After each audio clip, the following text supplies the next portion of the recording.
There's a saying that experience is the best teacher. It means that we learn best when we experience something, when we go through something ourselves. It's one thing to be told that parenting is hard. It's quite another to have kids of your own. It's one thing to watch a baseball player try to hit a 90-mile-per-hour fastball. It's another to stand in the batter's box yourself.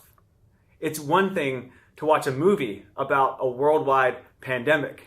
It's quite another to live through it ourselves.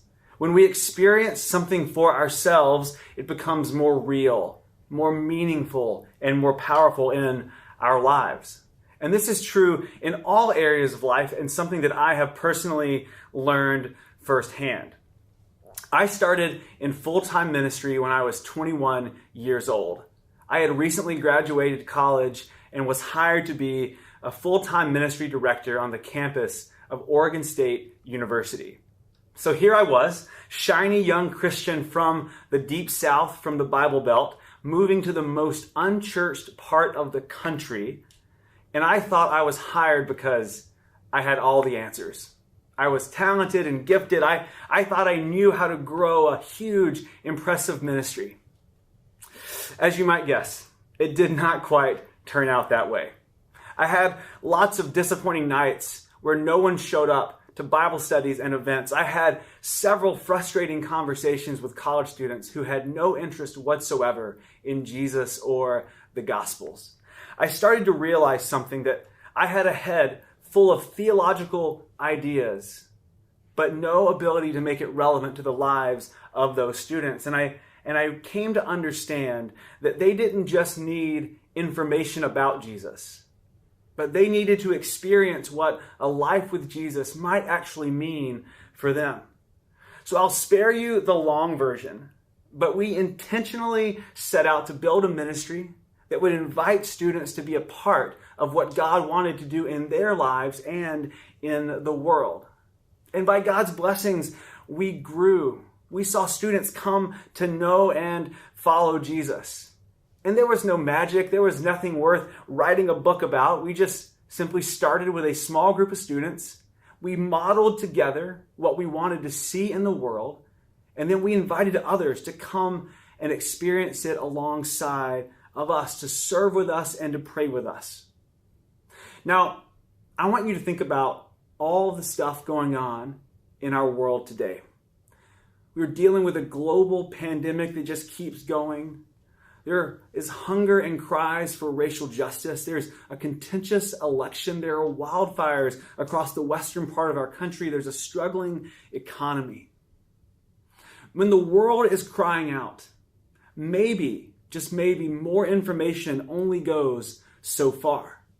If the church wants to offer something to the world, maybe we have to model together what we want to see the world know and experience about Jesus. And then we can invite others to come experience that alongside of us. Over the next few weeks, we're going to talk about the courageous future church. We're going to look at what it would mean for CPC to have a courageous future where God uses us to make a difference in our community and in the world. Today we're going to start with this, really simple. When we let Jesus transform us, He will use us to transform the world. When we let Jesus transform us, He will use us to transform the world. Our mission at CPC is to boldly extend the invitation that Jesus makes to us to everyone. But if we want to actually accomplish that, if we want to do that, we have to experience the invitation ourselves first. Because if we don't experience it ourselves, we'll never believe it's worth inviting someone else into. And if we're not clear on this, we might be incredibly busy as a church, but miss out on what God actually wants to do in us and through us in our future. Because the truth is, we can do a lot of good stuff as a church, stuff that we enjoy, that makes us feel busy and successful and happy, and still not see people's lives changed. It happens in churches every single day. We would not have to look long or look far to find churches full of people going about what they always do, but who have become increasingly irrelevant to the world. if that's true of us, if we don't see people's lives changed, I believe the answer to why will be incredibly clear. It'll be because Jesus is not transforming and changing us. When we look at Scripture, we see a pattern over and over again. God does something for his people that he wants to do for the whole world.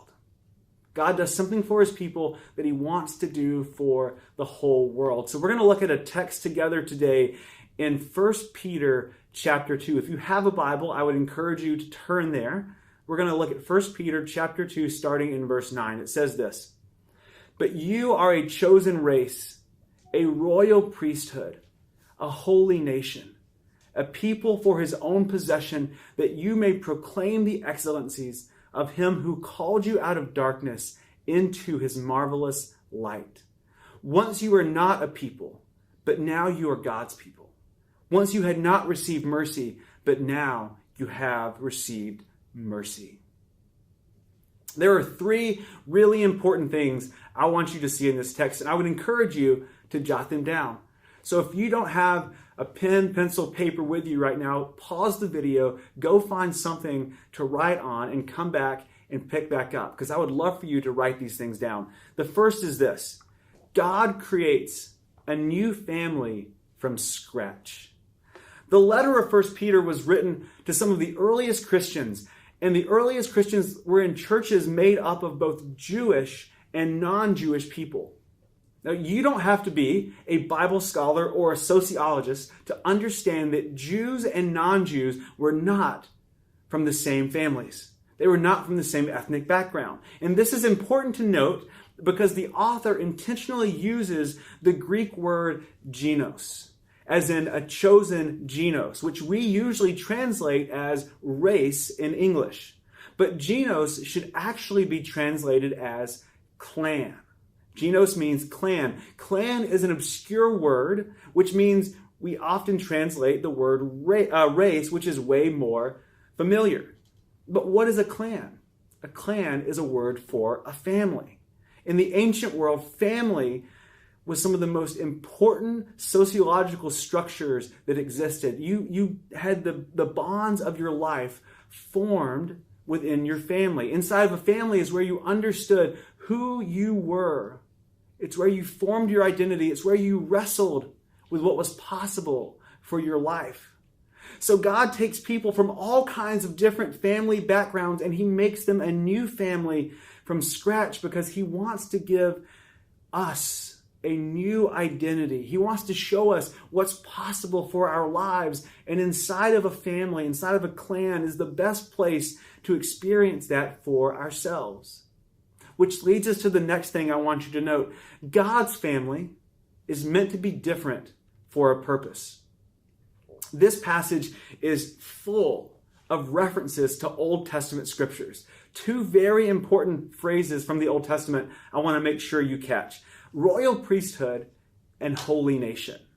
God's people are called holy, which is a biblical word for set apart or special or different. God is different, and therefore his people are meant to be different. But not different for the sake of being different. We all know those people who just enjoy being weird for the sake of being weird. That's not what we're talking about here. God's people are meant to be different so that they can reveal something to the world about God who is different, which is why he also then calls them a royal priesthood. In the Old Testament, God gave his people a priesthood. Priests were a very special class of Old Testament Israelite that had a special relationship with God for the purposes of helping the whole nation have a special relationship with God. Priests were different for a purpose. I want you to think about a very still pond and dropping a rock in the pond and watching the circles go out. It starts in close and then it goes out.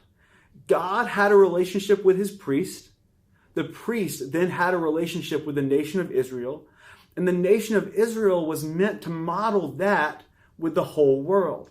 It starts in close and then it goes out. This was God's purpose for his Old Testament people. Now, there's a lot going on here, but hang with me.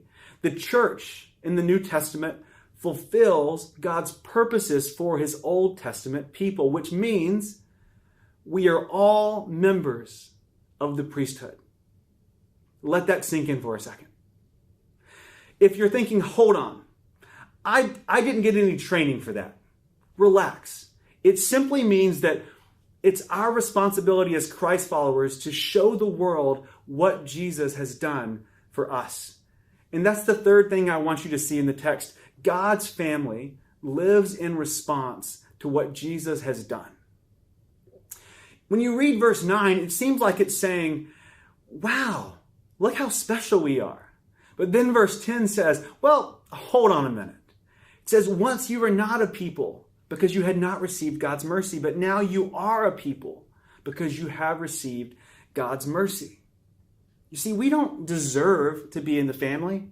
No matter how much you achieve in this life, it's not something you can just earn your way into. Those in God's family are supposed to be like the head of the family, to be like God. And no matter how special we think we are, no matter how special others tell us we are, we have all acted in ways that show that we are nothing like God. So only because of Jesus' death and resurrection can broken and selfish humans like you and me be included in God's holy, different, set-apart family. Jesus does for us what we could never do for ourselves. Through his grace and his mercy, he brings us near to the God who is different so that we might live different lives in response to what he's done for us. These words in 1 Peter are written to Christians who are being persecuted for their faith. Their lives were literally on the line for believing this. And they could have easily abandoned it. They could have easily just moved on, saving themselves all kinds of trouble. And this is true for us too. We may not actually experience the kind of persecution the way these early Christians do, but we are just as easily tempted to abandon our commitment to Jesus and move on to something else, aren't we? We have so many distractions. We have so many options on the table. We have to decide, just like they did, is this worth it? Does this matter? Is this something I'm committed to? And here's how they responded. They clung to the mercy of Jesus because everything else paled in comparison. They had experienced something so beautiful and so powerful and so transformative in their lives that they could not help but live in response to it. You and I experienced the power of Jesus firsthand, and it changes everything. When we let Jesus transform us, he will use us to transform the world. Rodney Stark, who was a historian and sociologist who studied the spread of the early church in the first few centuries after Christ, said this. It's a long quote, hang in there. Christianity revitalized life in Greco-Roman cities by providing new norms and new kinds of social relationships to cope with many urgent urban problems. To cities filled with the homeless and impoverished, Christianity offered charity as well as hope. To cities filled with newcomers and strangers, Christianity offered an immediate basis for attachments. To cities filled with orphans and widows, Christianity provided a new and expanded sense of family. To cities torn by violent ethnic strife, Christianity offered a new basis for social solidarity. And to cities faced with epidemics, fires, and earthquakes, Christianity offered effective nursing services. What a beautiful description of God's people caring for God's world in their deepest need. His point was that the church grew and flourished because it demonstrated an unfathomable love for the world. But that was only possible because they had known themselves and experienced firsthand the unfathomable love of Jesus Christ.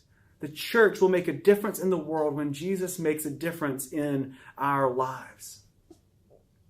When I think about the future of CPC right now, I long for a day when we're able to have everyone gathered back together on a Sunday morning. No masks, everyone sitting side by side, singing at the top of their lungs, handshakes and hugs, laughing at the preacher's jokes.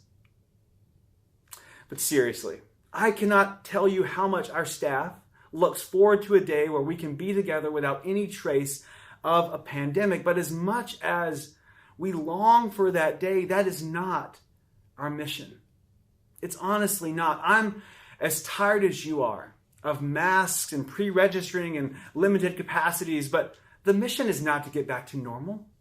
The mission is to invite everyone to see that what Jesus has done for any one of us, he wants to do for everyone. We have to remind ourselves of this. We have to tell ourselves this over and over through the ups and the downs of life, that that's what's most important. One of the most important figures of the Protestant Reformation in 16th century Europe was Martin Luther. And I thought about how to explain to you who Martin Luther is, but then I realized that pretty much every street corner in Minnesota has a Lutheran church on it, so you probably have some awareness of the name of Martin Luther. But the leaders of the Protestant Reformation, like Martin Luther, faced a ton of challenges. They went through so many hard days. They believed strongly in the courageous future of Jesus' church, but they had many roadblocks in their way. And the story goes that whenever he was particularly anxious or struggling, Martin Luther was known to say one phrase over and over again. In Latin, it was baptizatus sum. In English, I am baptized. It's a pithy way of saying my life has been marked by the death and resurrection of Jesus, and I am forever changed. And that changes everything for me. So when we think about our faith, when we think about the future of CPC through frustrations and doubts and celebration and rejoicing, we have to remind ourselves over and over and over again, it starts with Jesus. So today I'm asking you to commit your life to Jesus. And I'm asking you to commit to the future of CPC, to be a part of this courageous future that we believe that God has for us. Over the coming weeks, our pastors are going to challenge you to be all in here, to join in the mission, because we believe God has something for us to do together. And if that's going to make any tangible difference in the world, it has to start with Jesus. Imperfect, earnest, heartfelt, honest commitment to Jesus. If you'd like to talk further about that, please message myself or one of our pastors. We would love to talk to you about a commitment to Jesus. We will miss out on the future that God has for us if we aren't experiencing life with Jesus for ourselves. Because at the end of the day, if we are not experiencing it ourselves, we won't invite others, because we only invite others into what matters to us. And these things might sound incredibly simple, but I believe it is my job to say the simple things over and over and over again so that I do not let you off the hook. And so that I do not let our church settle for anything less than the future that God has for us. God will use us to transform the world when we let Jesus transform our lives. If you're looking for a courageous future for your life, it starts with Jesus. And if we are looking for a courageous future for CPC, it starts with Jesus. Amen.